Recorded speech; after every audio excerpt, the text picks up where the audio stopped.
حسبي ربي جل الله ما في قلبي غير الله نور محمد۔ بسم اللہ الرحمن الرحیم۔ یوسف علیہ السلام کی پرورش۔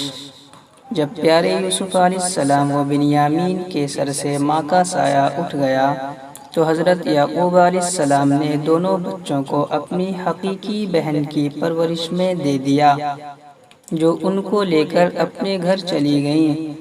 اکثر ایسا ہوتا کہ حضرت یعقوب علیہ السلام اپنی بہن کے گھر جاتے اور اپنے نور نظر کو دیکھ آتے۔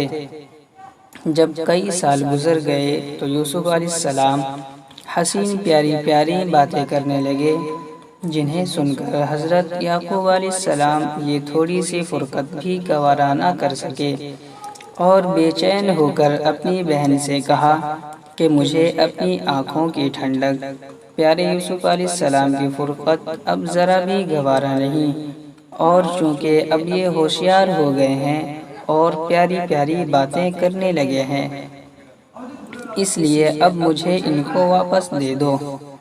آپ کی بہن یوسف علیہ السلام کا سوال سن کر بے حد غمگین ہوئی اور صاف انکار کیا، مگر حضرت یعقوب علیہ السلام کو حضرت یوسف علیہ السلام کی فرقت اب ایک لمحہ کے لیے بھی گوارا نہ تھی، لہذا یوسف علیہ السلام کو اپنے گھر لے جانے کے لیے سخت اصرار کیا۔ آپ کی بہن نے ذرا تامل کر کے کہا، اچھا کل تم اپنے یوسف علیہ السلام کو لے جانا، میں اسے نہلا دھلا کر اور کپڑے وغیرہ پہنا کر بھیجوں گی۔ یہ سن کر حضرت یعقوب علیہ السلام اپنے مقام پر تشریف لے گئے۔ یہاں حضرت یعقوب علیہ السلام کی بہن نے یوسف علیہ السلام کو دینے کا وعدہ تو کر لیا، مگر دل کی طرف خیال کیا تو اسے یوسف علیہ السلام کی فرقت ایک لمحہ بھی گوارا نہ ہو سکی تھی۔ فوراً ایک حیلہ یوسف علیہ السلام کے روکنے کا دل میں ٹھانا، وہ یہ کہ ایک بابرکت کمر بند جو نسلاً بعد نسل خاندان نبوت میں چلا آتا تھا، جس کو حضرت ابراہیم خلیل اللہ نے حضرت اسحاق علیہ السلام کو دیا تھا اور حضرت اسحاق علیہ السلام سے حضرت یعقوب علیہ السلام کی بہن کو پہنچا تھا۔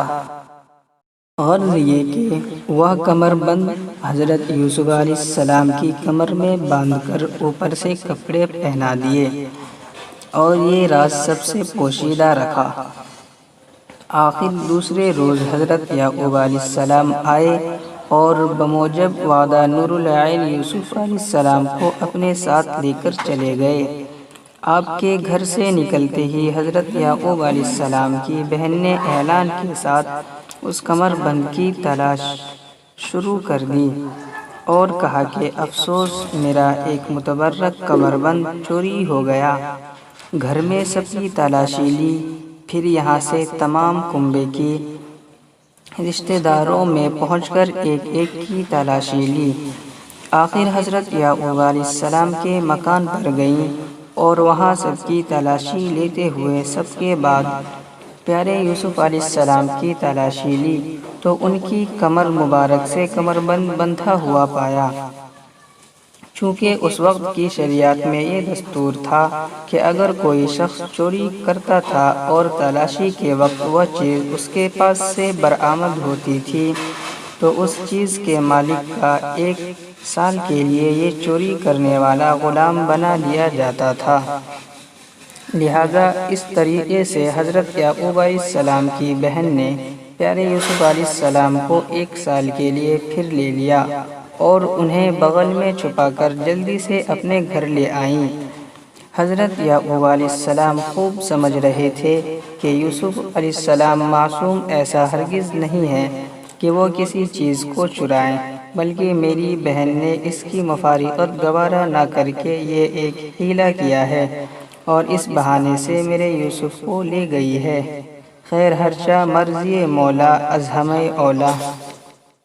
قضائے کارواں سال پرانا ہونے پایا تھا کہ حضرت یعقوب علیہ السلام کی بہن نے انتقال فرمایا اور پیارے یوسف علیہ السلام کے سر سے جانثار کوپی کا سایہ بھی اٹھ گیا۔